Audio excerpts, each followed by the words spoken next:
venceu o mal e aqui nasceu Cordeiro de Deus, o Filho de Deus. Em pura graça ele cresceu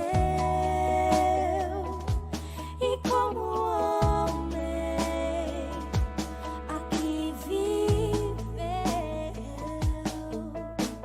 sendo escravo da dor, da aflição, mas seu poder foi o amor. Deus Emanuel, príncipe da paz, luz para as nações, Cristo, eternamente Rei, estrela da manhã, Santo, Santo de Israel,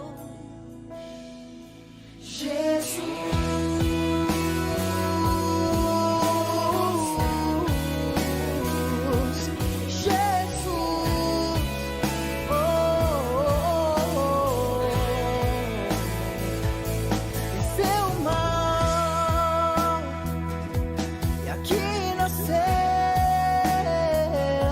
Cordeiro de Deus, o Filho de Deus. Em pura graça ele cresceu e como homem aqui viveu, sendo escravo da dor, da aflição, mas seu poder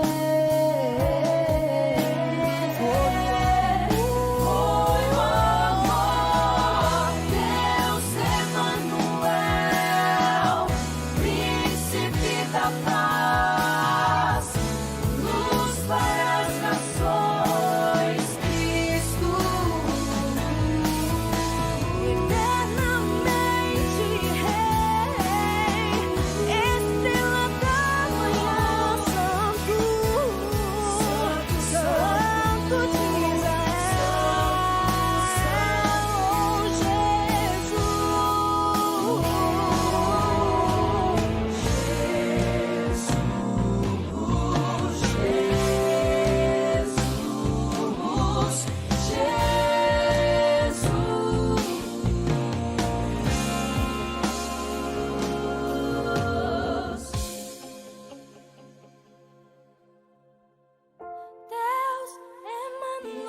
Emanuel, príncipe da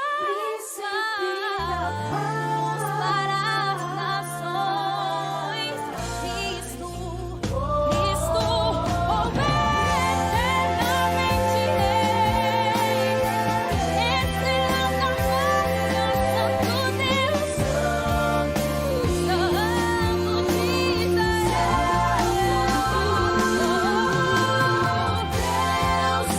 Emanuel, príncipe da paz, luz para as nações, Cristo,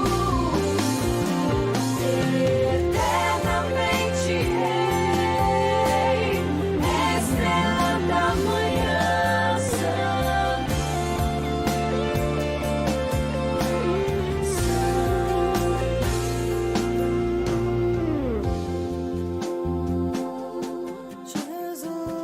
Jesus, Emanuel,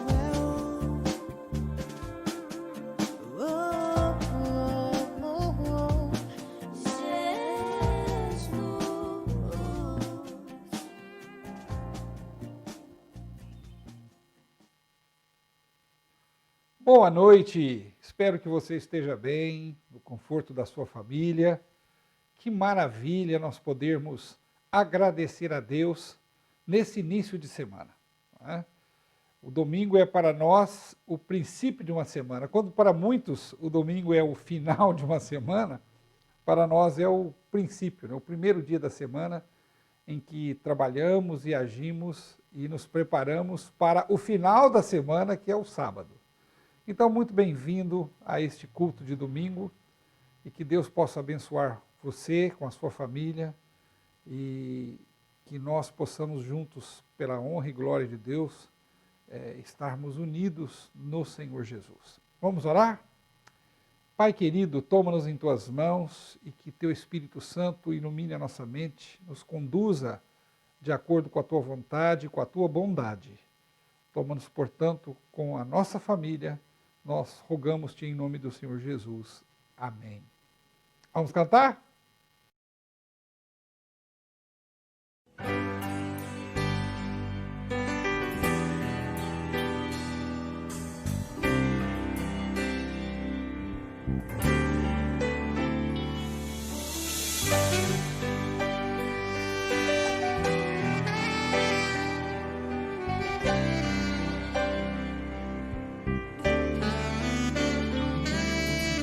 Este é meu desejo, Senhor, te honrar com meu coração, te adorar.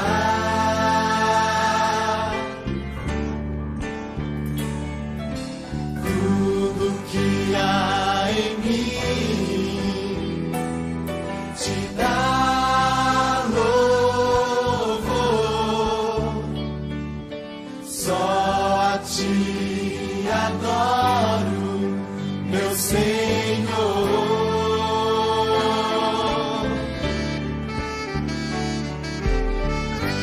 Toma o meu coração e toda a minha alma, eu vivo só pra ti, sempre que eu respirar, cada vez que eu acordar, faz o teu querer em mim.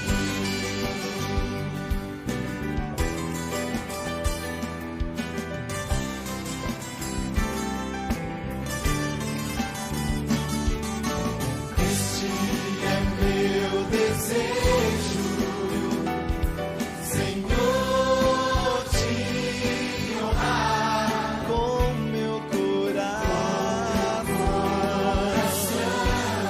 te adorar.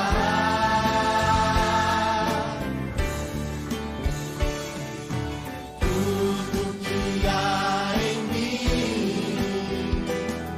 te dá louvor, só a ti adoro, meu Senhor, meu Senhor. Toma o meu coração, toda a minha alma, eu vivo só pra ti, sempre que eu respirar, e cada vez que eu acordar, faz o teu querer em mim. Toma o meu coração, toda a minha alma, eu vivo só pra ti, sempre que eu respirar, e cada vez que eu acordar, faz o teu querer em mim. Toma o meu coração e toda a minha alma, eu vivo só pra ti, sempre que eu respirar, e cada vez que eu acordar, faz o teu querer em mim.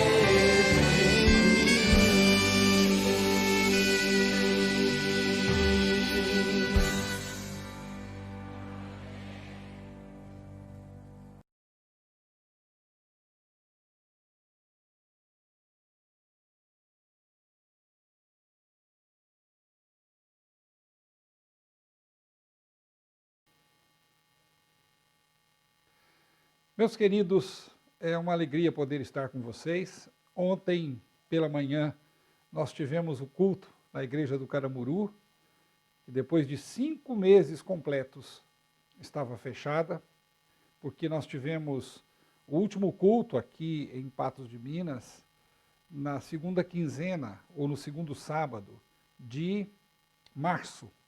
E nós estamos aqui também no final da primeira quinzena de agosto. Então, são 5 meses completos. É muito tempo para uma igreja ficar fechada. E a gente esperava que talvez pudéssemos ter uma dificuldade muito grande no retorno. Mas Deus tem sido maravilhoso para conosco, porque, olha, meus queridos irmãos, a igreja do Caramuru estava com a sua capacidade máxima. Não são muitos irmãos que frequentam ali, e o espaço é bem grande, e tivemos que fazer ali toda aquela separação, só os núcleos familiares que estavam juntos, mas todo mundo de máscara, todo mundo usando álcool gel. Foi assim uma experiência maravilhosa. Tivemos um culto ali com todos os elementos do culto em 1h30, foi muito bom. E eu fiquei muito animado, muito feliz. Para ser completo, só faltou a gente poder se abraçar. Mas é claro que ainda não podemos fazê-lo, né?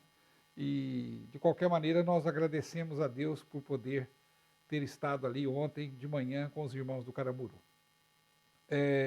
Os irmãos do Cristo Redentor também tiveram o seu culto ontem de manhã, né? Foi uma bênção também, a irmã Fatinha nos reportou, foi uma bênção. Não tive a confirmação se no Jardim Esperança já se reuniram neste sábado, mas se não, vão se reunir agora já esta semana. Nós não teremos o culto no Caramuru hoje, né? Não estamos tendo o culto no Caramuru hoje, mas quarta-feira já teremos. E no sábado começamos na Central. Eu quero dizer que na quarta-feira nós teremos o nosso último culto online. Pelo menos por enquanto, nós vamos encerrar as transmissões, porque vamos nos focalizar no nosso encontro presencial. Se houver necessidade, nós voltaremos a fazer. E também queremos dizer que essa situação ela pode se alterar, né, a depender de como a doença vai se expandindo. Eu só quero pedir aos irmãos que sejam cuidadosos. De vez em quando a gente chega até nós a notícia de que alguém foi contaminado, por mais complicado ou por mais que tomassem cuidado, eles foram contaminados. Então, por favor, tomem cuidado. Não é? A última notícia que nos chegou ao conhecimento foi que o dono da Golden Cross, o fundador da Golden Cross, né, hoje ele não lida mais com isso, que é o Dr. Milton Afonso, que ajudou muito a Igreja Adventista ao longo da vida dele. Ele está com quase 100 anos, mais de 99 anos. E ele também está acometido do coronavírus. Então, queridos, nós temos que ter cuidado. Temos que fazer a nossa parte. É imprescindível isso. Atentem para isso, por favor. Então, já nessa semana que vem, nós retornamos às atividades, e na próxima quarta-feira, nós teremos o nosso último culto aqui, a nossa despedida. Né?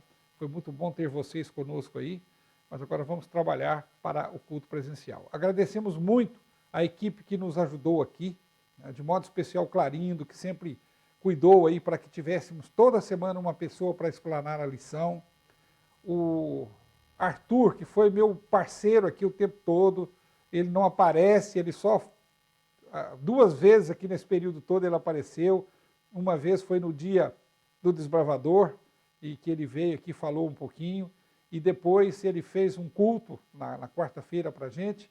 Mas assim, ele está sempre aqui, né, sempre pontual, sempre muito disposto a fazer esse trabalho, e nós agradecemos, porque não foi fácil. No início nós tivemos muitos problemas, mas nós fomos, graças a Deus, sanando cada um deles. É claro que essa estrutura nos ensinou muito, e nós vamos usar isso aí para treinamento na igreja, né? Treinamento para desbravadores, treinamento para os oficiais de igreja.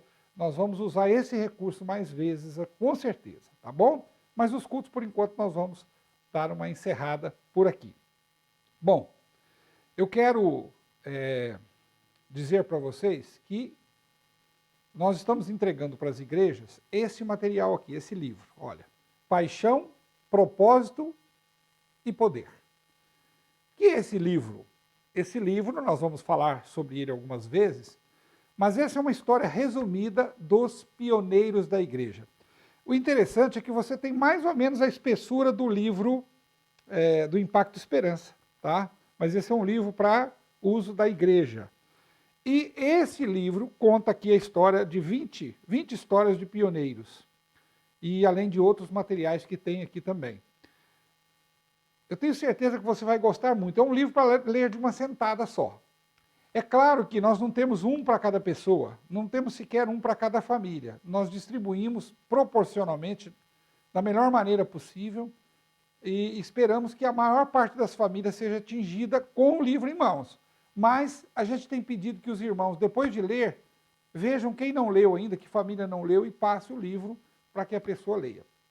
Em momento oportuno, quem sabe no final de setembro, por aí, a gente ouvir a narrativa dos irmãos, qual a história que você mais gostou aqui, o que ela significou para você. A gente tem que resgatar um pouco da nossa história para conhecer o nosso presente e esperar um futuro glorioso. Quando a gente conhece a história, a gente vê em que bases estamos alicerçados. Né? Ninguém que não conheça a sua história tem verdadeiro fundamento ou certeza de para onde está indo, se ele não sabe de onde vem. Esses pioneiros são inspiradores das histórias deles. Hoje eu vou contar aqui um episódio da história de um homem que está mencionado aqui, o pastor Stephen Haskell. Das passagens sobre a vida dele, que é muito interessante, sobre a confiança e a direção de Deus. Ok? Daqui a pouco nós vamos falar sobre isso. Mas eu quero convidá-los para abrir a Bíblia no Salmo 37. Salmo 37 é um salmo muito conhecido, mas ele é mais conhecido por alguns versículos que nós já decoramos. Por exemplo, o versículo que diz assim: entrega teu caminho ao Senhor, confia nele, o mais ele fará, está no Salmo 37. Por exemplo, fui moço e agora sou velho, mas jamais vi o justo desamparado, nem a sua descendência mendigar o pão. É maravilhoso. Mas esses são 2 dos versos apenas. Eu quero falar um pouquinho do porquê do Salmo 37. Há muitos salmos na Bíblia que falam sobre a difícil compreensão que nós, por mais cristãos que sejamos, por mais religiosos que sejamos, temos da diferença entre a vida de um justo, que muitas vezes é sofrida, que muitas vezes é de dedicação, e a do ímpio, que parece levar a vida sem preocupação e parece que nada lhe perturba. Então, esse é um assunto recorrente aqui nos Salmos. O Salmo 37 não é diferente. Né? Ele começa fazendo uma advertência para que a gente não fique indignado com essa diferença de situação. Eu quero ler, eu sei que é um salmo longo, tem 40 versículos, mas eu gostaria de que nós pudéssemos ler juntos. Diz assim, é um salmo de Davi. Não te indignes por causa dos malfeitores, não tenhas inveja dos que praticam a iniquidade, porque cedo serão ceifados como a erva e murcharão como a verdura. Confia no Senhor e faz o bem, habitarás na terra e verdadeiramente serás alimentado. Deleita-te também no Senhor e ele te concederá o que deseja o teu coração. Entrega o teu caminho ao Senhor, confia nele e ele tudo fará. E ele fará sobressair a tua justiça como a luz e o teu juízo como o meio-dia. Descansa no Senhor e espera nele. Não te indignes por causa daquele que prospera em seu caminho, por causa do homem que executa astutos intentos. Deixa a ira, abandona o furor, não te indignes para fazer o mal, porque os malfeitores serão desarraigados, mas aqueles que esperam no Senhor herdarão a terra. Pois ainda um pouco e o ímpio não existirá, olharás para o seu lugar e não aparecerá.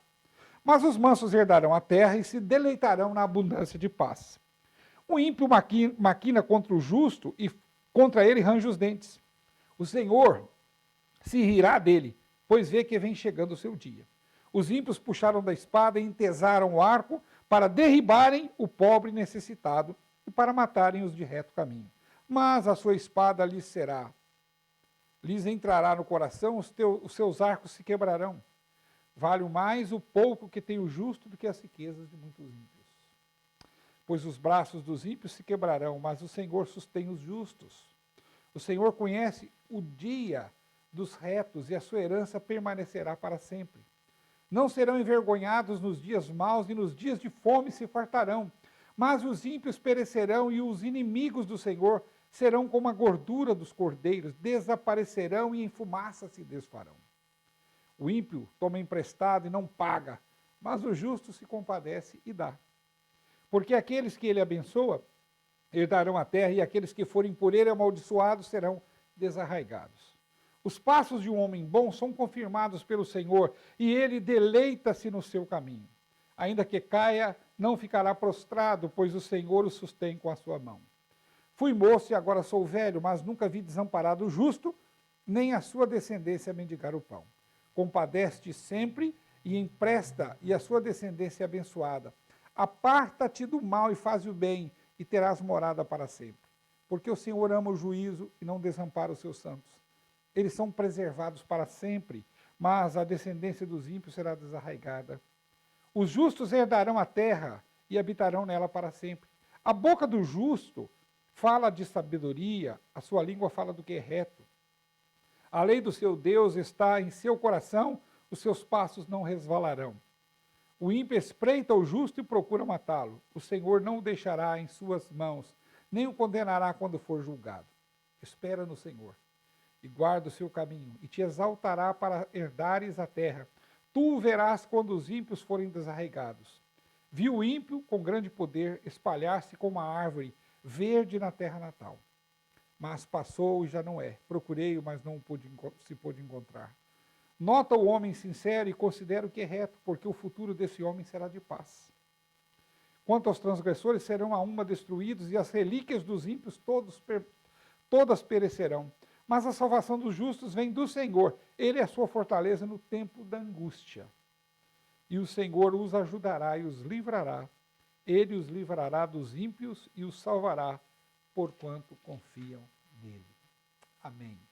Vejam, queridos, o Salmo 37 é, na realidade, um chamado à reconsagração em um mundo de injustiças. É um chamado para que os justos olhem para a justiça de Deus e não para a injustiça do mundo, para as desigualdades do mundo. Porque se olharmos à nossa volta, em qualquer momento nós veremos desigualdades.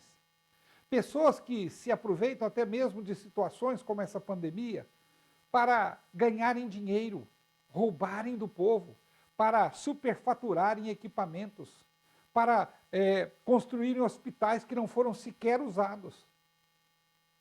E todo esse dinheiro sai de onde? Do meu bolso e do seu bolso. Nós que pagamos impostos. E essas pessoas se enriquecem. E aí, você não conhece cargo, é senador, é deputado, é governador, é secretário. Meus queridos, quanta injustiça. Quanta injustiça. E quando você vê tanta coisa errada nesse mundo, muitas vezes você desanima, fica triste, fica revoltado. Mas esse salmo é um chamado à consagração a Deus em meio a um mundo de injustiças, para que a gente não olhe as injustiças, para que a gente veja que os injustos receberão a sua paga e os justos também. E a paga que os justos receberão é herdar a terra. Essa promessa é feita aqui mais do que uma vez. Os justos herdarão a terra, os justos terão paz.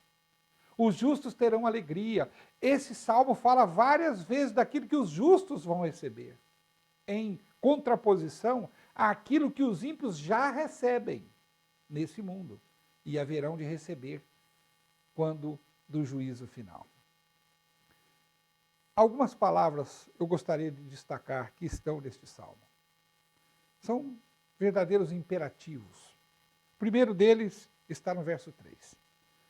Confia no Senhor.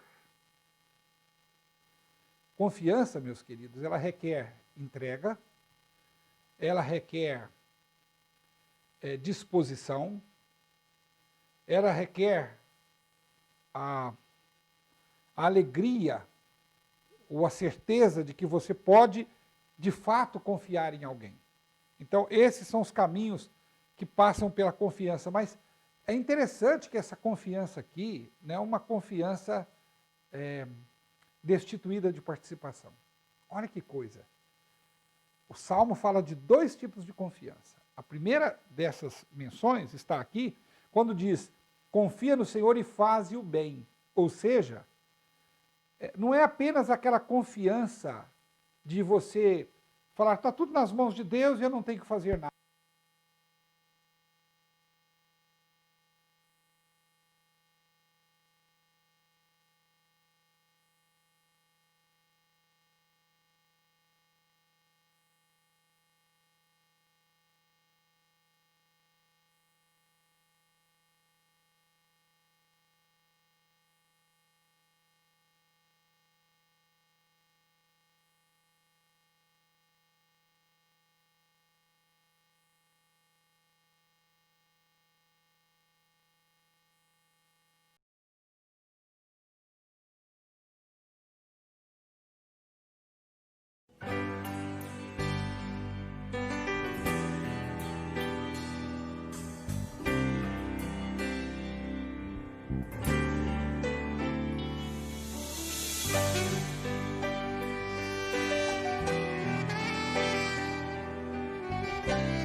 Este é meu desejo, Senhor, te honrar com meu coração, te adorar.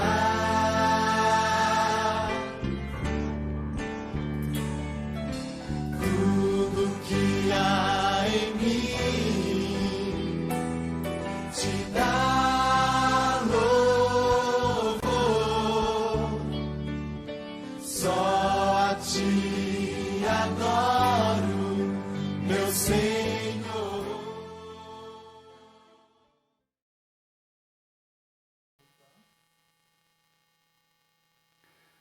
De volta. Nós tivemos um probleminha técnico, na realidade foi as baterias do microfone sem fio que haviam se exaurido, nada que não aconteça mesmo nos grandes canais de comunicação.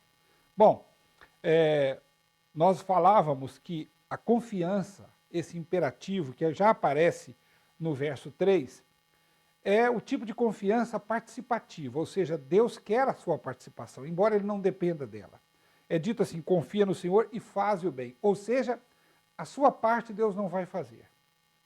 O bem deve ser algo que o justo pratique, que ele faça. A confiança, ela é a base dos relacionamentos saudáveis. Ninguém confia numa pessoa que não é digna de confiança, cujos indicativos mostram o contrário. E a falta de confiança também delineia falta de amor, muitas vezes, falta de apreço, falta de amizade. Então, o empregado que não confia no seu patrão, acha que o patrão o está roubando, vai ser um empregado infeliz sempre. O patrão que não confia em seu empregado, acha que o empregado o está roubando, ainda que não esteja, ele não vai ser feliz com esse empregado.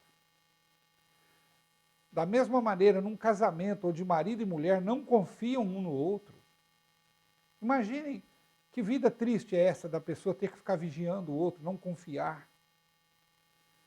E aí há uma base onde desenvolve uma coisa chamada ciúme, e muitas vezes um ciúme doentio. Porque o ciúme ele vai crescendo e sendo alicerçado num relacionamento onde não há confiança. E vejam, eu não estou falando aqui daquele cuidado que se tem, aquele, se podemos chamar ciúme saudável, né? Aquele cuidado que se tem com a outra pessoa. Não, eu estou falando da desconfiança mesmo, de você vigiar os passos do outro.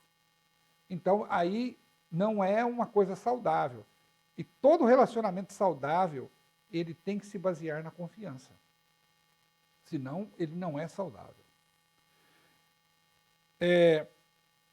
Então, essa confiança que nós vimos aqui é uma confiança participativa. Ou seja, enquanto eu confio em Deus, que Deus está fazendo a sua parte, eu faço a minha parte. E é isso que eu sou maravilhado e apaixonado pelo Ministério dos Desbravadores por causa disso. Né? Pelas coisas que nós aprendemos com os desbravadores, por exemplo, salvação e serviço. Quer um mote, quer um objetivo mais nobre do que esse? Salvação, né, tanto a minha quanto a dos outros, e serviço. Maravilhoso. Mas é maravilhoso também você ouvir um desbravador falando, cumprir fielmente a parte que me corresponde. Isso é maravilhoso. Porque você tem que fazer a sua parte. E Deus espera isso.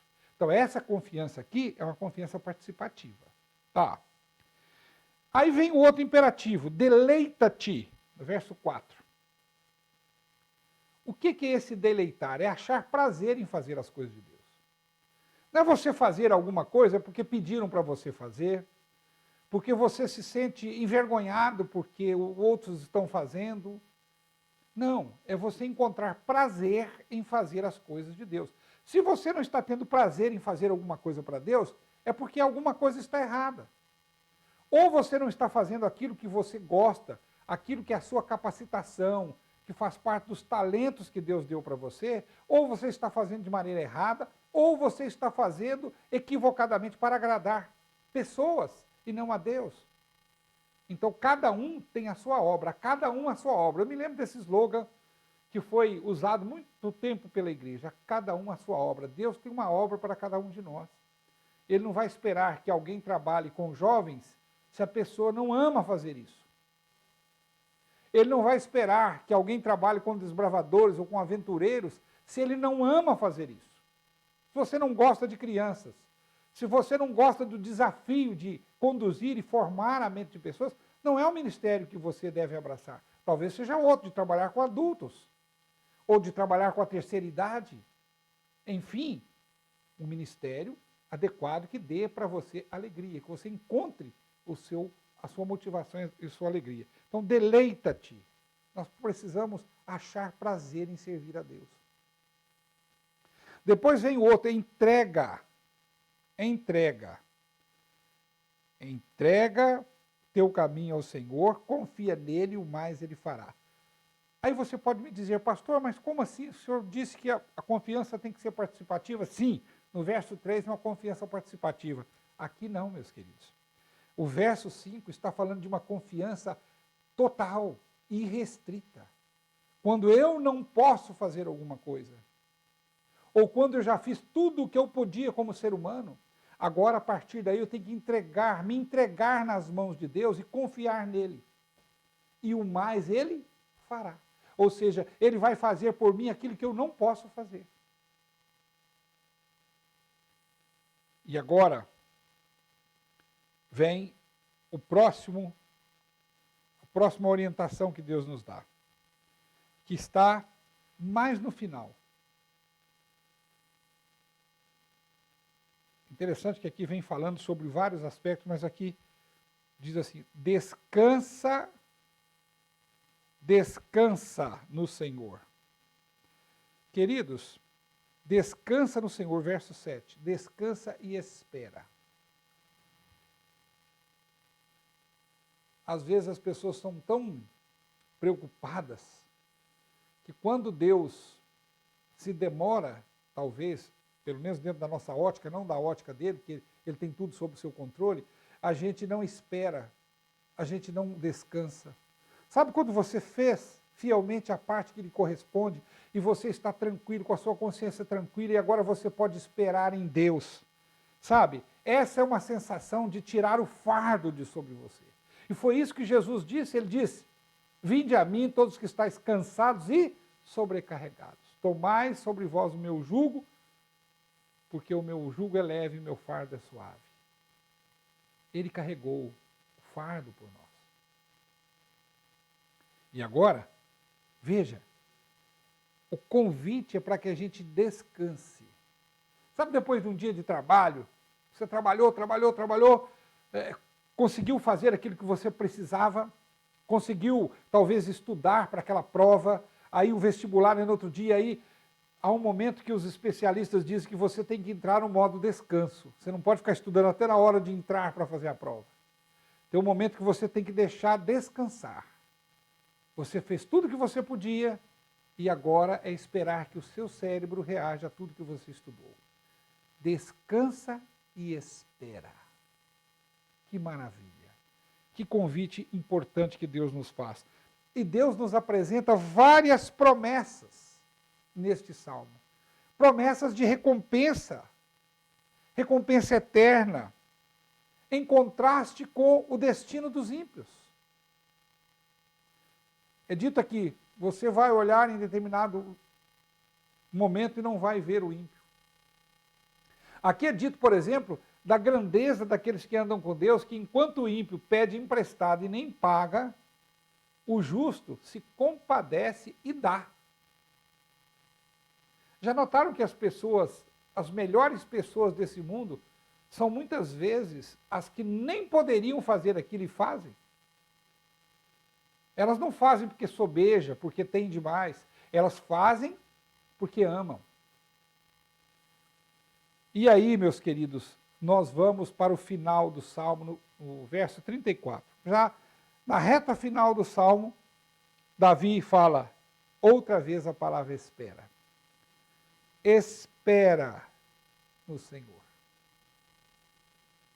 E guarda o seu caminho. Espera no Senhor. Essas palavras, queridos, são equivalentes à consagração que nós somos chamados a ter. E essa confiança moveu a vida de muitos desses homens e mulheres que são mencionados neste livro, pioneiros dessa igreja. Sabe, quando não existiam publicações, não existiam recursos, e Deus colocou no coração dessas pessoas um amor tremendo pela causa. O pastor Stephen Haskell, cuja história está aqui, ele estava viajando um dia, de trem. O transporte naquela época, muitas vezes era de trem. Ele estava cumprindo o seu itinerário, lugares que ele tinha que viajar. E com ele estava um jovem, que o estava auxiliando. Em determinado momento, ele disse para aquele jovem, nós vamos parar nessa estação. E o jovem disse, pastor Haskell, não é essa estação que nós vamos descer, ainda faltam muitas estações. Ele disse, mas nós vamos descer aqui. Mas o jovem ficou sem saber porque ele disse, aqui há alguém que precisa de nós. O jovem não entendeu, mas tudo bem. Desceram, tiraram a bagagem, aquela estação estava deserta, não tinha ninguém. E eles ficaram ali em pé ao lado da bagagem e o trem foi embora. Eles ficaram ali alguns minutos e o jovem queria saber, mas pastor, ele disse, alguém precisa de nós. Ele havia sido impressionado por Deus a parar naquele lugar. De repente apareceu um carro. E aquele senhor que estava dirigindo o carro ficou impressionado de ver dois passageiros ali no meio daquela estação vazia, deserta. Ele disse, vocês estão esperando alguém buscar vocês? Eles disseram, não, nós não conhecemos ninguém aqui. E então o pastor Haskell perguntou, o senhor conhece por acaso algum adventista? Ele disse, eu conheço uma família adventista, é uma mãe e duas filhas. Elas moram a mais ou menos 10 quilômetros aqui da estação. Mas olha, por sorte eu estou indo para aquele lugar. Se vocês gostariam de uma carona? E eles disseram, claro. Colocaram a sua bagagem e foram. Quando chegaram naquele lugar, ele bateu a porta e ouviu uma voz frágil atender lá de dentro. Sim. Ele disse, olha, é o pastor Haskell que está aqui. Então aquela voz, que era da mãe, disse, pode entrar. Ele entrou e ele encontrou ali aquela mãe e as duas filhas doentes. Elas tinham uma pequena escola. E aquela mãe e aquelas filhas estavam doentes. A mãe estava muito desanimada com toda aquela situação. E as crianças estavam na hora de chegar para a aula. Então o pastor Haskell pegou uma Bíblia da família que estava sobre a escrivaninha, abriu aquela Bíblia e começou a ler algumas promessas de Deus. E depois ele orou fervorosamente pela recuperação daquelas 3 irmãs. Quando terminou, ele disse: irmã, os meninos estão chegando para a aula, mas eu gostaria de sugerir à senhora que os dispensasse por 2 semanas, para que a senhora possa cuidar da sua saúde e então voltar às aulas. Ela disse: sim, pastor, o senhor pode dizer a eles. Ele reuniu as crianças, explicou que durante 2 semanas eles não teriam aula. E então ele foi embora. Aquela senhora relatou mais tarde que aquela visita do pastor Haskell fez toda a diferença. Elas voltaram com muito ânimo depois de 2 semanas. Faltava uma orientação, faltava ler as promessas de Deus, faltava orar com aquelas senhoras que se sentiam sozinhas ali. Mas, queridos, olhem o nível de dependência. Descer numa estação desconhecida, num lugar onde ele não sabia, simplesmente porque ele foi impressionado pelo Espírito Santo a descer ali. Ah, meus queridos, como eu gostaria de poder sentir isso no meu ministério. É certo que algumas vezes já fui impressionado com algumas situações. E se nós formos sinceros, todos nós, de alguma maneira, em dado momento, o Espírito Santo tenta falar conosco. Mas é questão de sintonia. Sabe, hoje nós temos rádios digitais que têm sintonias prefixadas. Mas quem se lembra dos rádios analógicos? Você tinha que virar o dial, o ponteiro ali de sintonia, o botão de sintonia, para sintonizar uma estação. E quando a estação não estava bem sintonizada, o que se ouvia? Chiados, barulho. E quando você conseguia acertar a sintonia, e tinha alguns rádios que tinham um negócio chamado sintonia fina, que quando você ajustava a sintonia, ainda dava para fazer um pequeno ajuste ali. Você ouvia perfeitamente o que estava sendo transmitido. O que nós precisamos é uma sintonia fina com Deus, para ouvirmos a voz de Deus. E isso é a dependência que nós podemos ter ao confiar no Senhor. Confiar, fazendo a nossa parte, deleitar-nos em fazer a vontade de Deus, entregar-nos e descansarmos quando nós não podemos fazer nada e Ele pode fazer.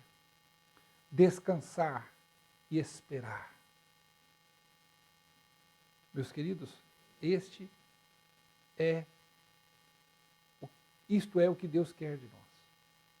E que nessa semana, você e eu sejamos vitoriosos para a honra e glória de nosso Deus.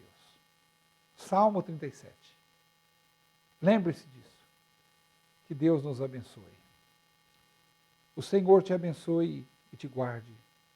O Senhor faça resplandecer sobre ti o seu rosto e tenha misericórdia de ti. O Senhor sobre ti levante o seu rosto e te dê a paz. Até quarta, se Deus quiser. Que o Senhor te abençoe e te guarde. Que o Senhor faça resplandecer seu rosto sobre ti e tenha misericórdia de ti,